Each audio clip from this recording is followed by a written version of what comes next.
Andrew is the owner of Olah Incorporated, a 60-year-old textile marketing and development company that has focused on the jeans industry since the late 1970s, and in denim in particular. Andrew also founded the Kingpins show, which is a global denim supply chain show. And as far as I know, Andrew is on a mission to change the denim industry. Or was that too pompous to say? We're one of a zillion people that are doing that. Okay. We all try to do our little part. All right. Well, then tell us, Andrew, how did you get into jeans? I got into jeans when I first bought them when I was probably, it's a very kind of new business because when I grew up, you couldn't find jeans. And I grew up in Toronto, and there was only one store that sold jeans. It was a riding store. So I got my first pair probably when I was like 10. And I got into jeans from that day forward. I loved them. And when I started working, my father had a textile sales company, and I went into business. And I wanted to be involved in the fabrics that I like to wear. And so, my understanding is that you also started working with flannel fabrics, selling fabrics from Levi's, from Gap, and such. Yeah, I started working in Portugal. My first trip to Portugal was during the Revolution in 1975. And Portugal was famous for making yarn-dyed, beautiful yarn-dyed, ring-spun cotton flannels. And I started in the flannel business, and that got me going for tops, because what you normally wear with flannels was jeans. And as I sold my flannels, I kept thinking, well, this is a good business, but I think the denim part would be even bigger. So that kind of encouraged me as a youngster to want to get involved in denim. And so, when did you realize that you wanted to change the denim industry? I don't know how many years ago it is now. It must be about 7 years ago or 6 years ago, something like that. I was asked to be a keynote speaker at the AATCC meetings in Long Beach. And when I prepared for that, I spoke to lots of people that were a lot smarter than me. And when I heard the information that was coming out of them about denim, I was kind of blown away. And thought, wow, this is incredible stuff that no one knows, no one ever talks about. So that got me going into trying to understand more and learn more, share my knowledge, and eventually try to find ways to change the way things are being done. And what did you hear? What did you learn about that you didn't know? Well, the first thing that I learned that I thought was really incredible was that indigo comes generally from, the purest granule of indigo comes from China, 100%. And that from a political point of view alone was crazy. Because how can there be one product made from one place? That's incredible. It's still incredible. And no one seems to know, or no one seems to find that peculiar. And then as the supply chain goes further, it gets more and more complicated because indigo, the thing that's really amazing is that indigo has no affinity to cotton. So the history of jeans is always that it's 100% cotton. And you're using a dye that doesn't want to go on the cotton. That's also a really kind of remarkable, kind of funny element to the jeanswear industry. And what about the impacts then of indigo dye? Yeah. Well, it's really simple. If something doesn't want to be dyed, then the way you dye it is you just keep dyeing it over and over again. So clearly that uses a lot more energy and a lot more water and a lot more everything. So that's a problem. And then the fact that it comes off is another problem. So it's just, actually, from start to finish, it's crazy because we try to dye a yarn that doesn't want to be dyed, then we make a jean out of it, and then we take the dye off. So it's kind of, the whole process is like very Monty Python. So I think maybe it's useful for me to give a few examples of impact Sure. for the listeners. Please. There are lots of different figures depending on where you're coming from or where you're measuring, but an example is that it takes around 3,800 liters per pair of jeans during the production of the cotton and the consumer care, which is around 45 bathtubs for one pair of jeans. So this is just an average estimate. I also saw that the climate impact, I think this was done through a Levi's LCA. It's online, it's on Google, you can find it easily. Yeah, exactly. So there was some information about, again, the consumer use, that consumer use of jeans in the US during washing and drying for 1 year is the same as flying a jumbo jet nonstop for 20 years, something like that. But I think it's important because, again, our listeners don't all know the whole process of putting the jeans together, but there's challenges throughout the whole way, as you said, right? There's challenges from getting the cotton ready to be dyed, so the caustic sodas, the starches, those things, which if go out into the waterways, they cause a lack of oxygen in the water, which affect the life there. There's the actual then getting the dyeing as you're describing and all the problems there. There's the styling, right, when you're distressing or such on the jeans, or The wet processing. So there are chemicals being used, water being used, energy being used throughout the whole thing, and as you said, it's not an ideal. And we produce, most of the jeans in the world are produced in countries that have no water, or very little water. Right. So I'm from Canada, we have a lot of water, but nobody wants to make jeans there, or I think Norway has a lot of water. Right. We produce them in countries that have very little water. Right, right. So you're an industry insider, you've been doing this for a lot of time. So if we go from what the impacts are to what we do about this, what are you thinking about? What do you want to see change? What do I want to see changed? Or what are you trying to do to change the industry? Well, there's many ways to skin a cat, you know. The first thing is, I mean, they're all really obvious things, they're nothing really fancy. We want to use no water, we want to have zero discharge, and we want to use renewable energy. So that's about it. Now, there are technologies that either take you to the final destination right now that are not being used, or take you really close. So what we'd like to do is to help the industry get to that point, and how we do that is what's out there. And what are you thinking about? What are you thinking about needs to happen? Well, what we've done is we have this event called Transformers, which is an offshoot of Kingpins, a seminar series where we educate people who are interested. Our first one we did was on water. We went through the entire supply chain of how water is used. The next one we did was on waste. The third one was on chemicals, and so on, and the cost of sustainability and so on. So that's been really effective. I think we're doing a great job there. So you're educating people, your colleagues. We want to educate people, yeah. We want them, people that really care about the business, we want them to know what's in their stuff. And that's another subject, is transparency and traceability and all that stuff. But we really try to do that, and then next year we're going to try to make it into a foundation. And I don't want sponsors. So one of the biggest issues when you try to do anything is you need funds. And we've been supporting all the funding for everything that we've done. But going forward, we'd like to do more of these events, and we're going to turn into a foundation. And then we don't have to have sponsors. We have to have sponsors for the foundation, but they don't have to speak at our events or do anything like that. We just simply use their money to do what we want to do because they believe in what we're doing. So how education is obviously the first step, making people aware, but obviously there are incentive systems, current practices, drivers to keep doing things the way you've always done them. So how do we get people to change the way denim is made, given all the investments in the current approach? The kindest approach Yeah. is to celebrate the people that are doing a great job. And then, of course, there's the other side of that. So, but the kindest way is to celebrate those that are doing a great job, and to educate people on what they should expect and what they should. One of the biggest problems is not just the information of how it's made, but also your expectation of what you should be getting and what you should be looking for. For instance, I have a friend who's spent, I don't know, almost half of his life on transparency.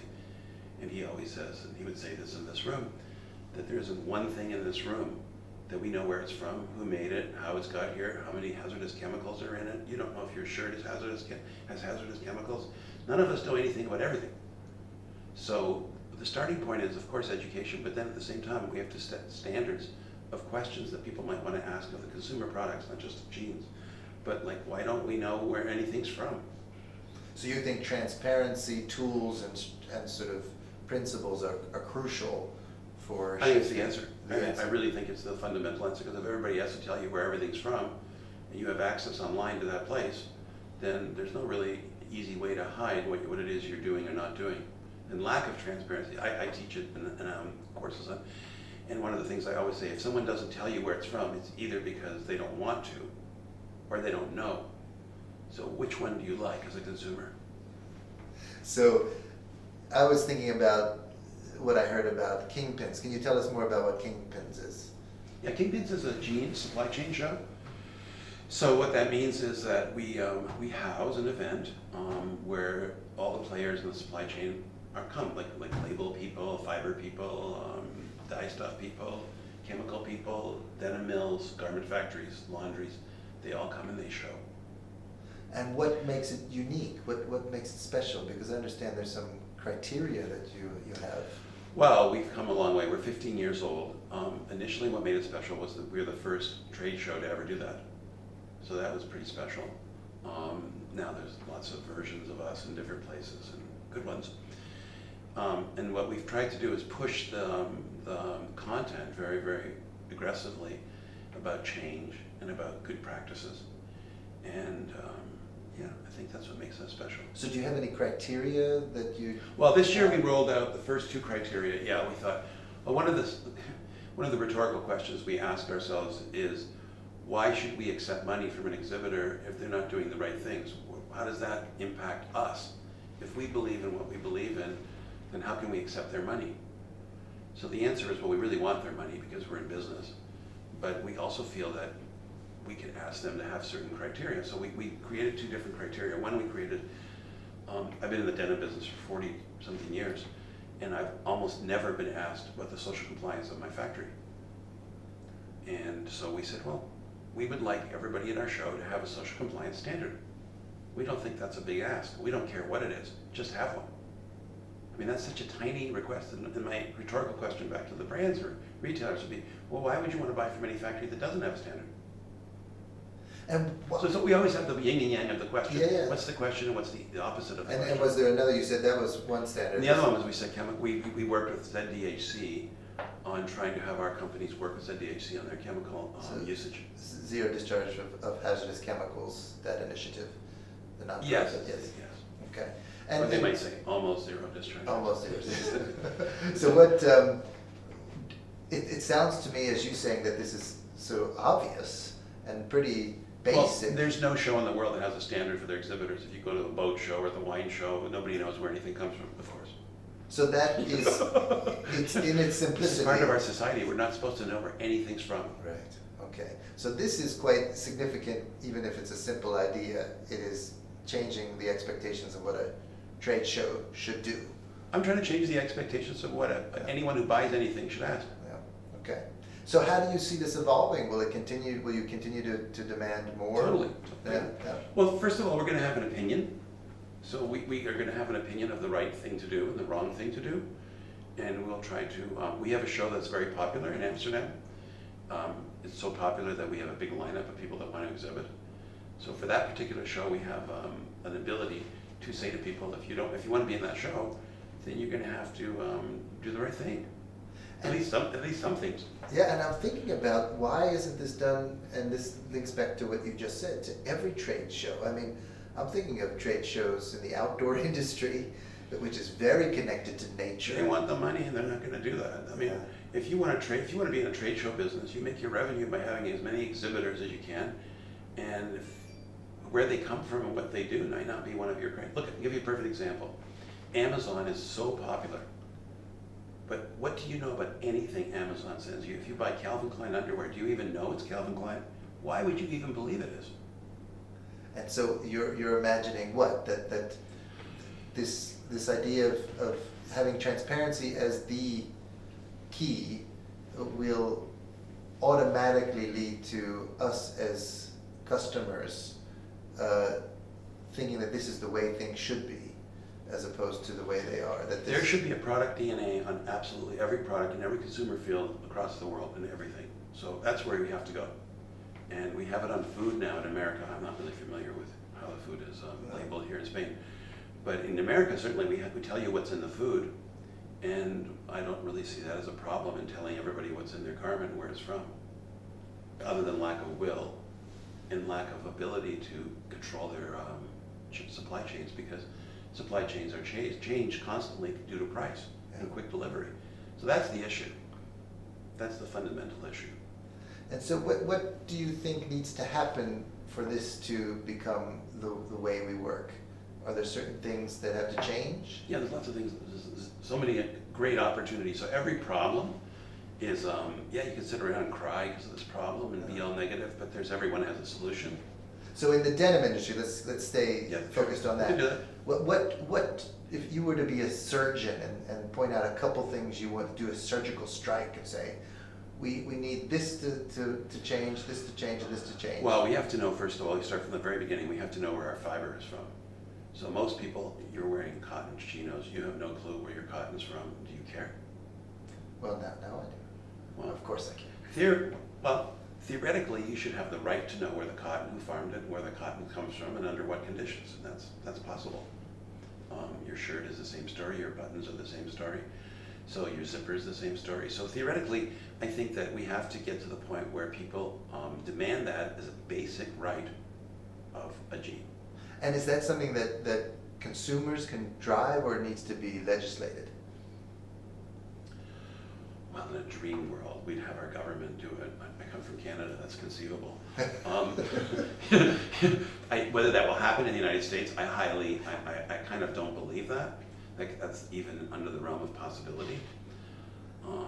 But I think companies that do good practices and do that, their business will go up, and that will drive other people to change. And the ones that don't do it are going to have to cough up a really good explanation why they don't. So what is the role of price? 'Cause I know you think about this a lot. The role of price in getting people to adapt environmental improvements. Well, of course, price is always a blockage because the people who invent a new technology want to not only pay back for the technology, but they obviously want, because they have a special product, want an extra element of profit for it. They deserve it. The customer doesn't want to have, I've heard this so many times, that the customer wants to be very environmental, but they don't want to pay for it. So we have this kind of like match, this problem, where we are against, two forces are against each other. I think at the end of the day, the companies that will adopt new technologies and show the way will actually get the benefit from the consumer. I have a lot of faith in the right thing being done will shine and force other companies to change. I see it happening now. So how long do you think it would take for traceability to become a mainstream element of the jeans? Well, let's talk about ITMA. Yeah. I went to the ITMA in Shanghai, I think 6 years ago. Right. There wasn't a sign anywhere about sustainability. So tell the audience what ITMA is. ITMA, I don't even know what the acronym stands for, but ITMA is the largest machinery show in the world for textiles. It happens every 4 years in Europe and every 4 years in Shanghai. And it's this massive, massive trade show, and there's all these equipments here, looms and spindles and all the different things you need, and dye machines. And everybody comes to this event to look at machinery. Well, I came to the Shanghai one 6 years ago. There wasn't even a mention of sustainability. It wasn't even like the word, wasn't even on a brochure or anything. And here you can't go buy a single stand, and there's thousands and thousands of stands. You can't go buy a single stand that doesn't mention sustainability. That change in 6 years is massive. How I imagine this show 4 years from today about transparency, I think it'll be the same thing. I think transparency will be the most important element that we'll be looking at. And I think that's great. And that will translate into, of course, all industries, including the denim industry. Yeah, I think the loom guys are going to have to tell you where the materials are from. Yep. I think that the dyeing guys are going to have to tell you where they get their stuff and who worked on it and under what condition. So how can you continue, Andrew, given your belief in this, the importance of this, your love of jeans, your sort of raising the bar with transformers and Kingpins? What do you think you need to do next to keep the momentum going? Momentum. We're just going to keep doing what we're doing. What can you do better? Everybody can do everything better. I'm asking you. What you can do better. You can be a little self-critical. What we can do better, a lot. We can do more events. We can do research and publish the research, but who's doing well? I think that's really critical. We can have a system where we awarded companies and pointed them out so that they get recognition. I think those are the things that we can do. We can work with different organizations to make their goals come true. Like we're the sustainable apparel, sustainable development goals. We're working with them on that. We're trying many things, and I think that we can be more effective.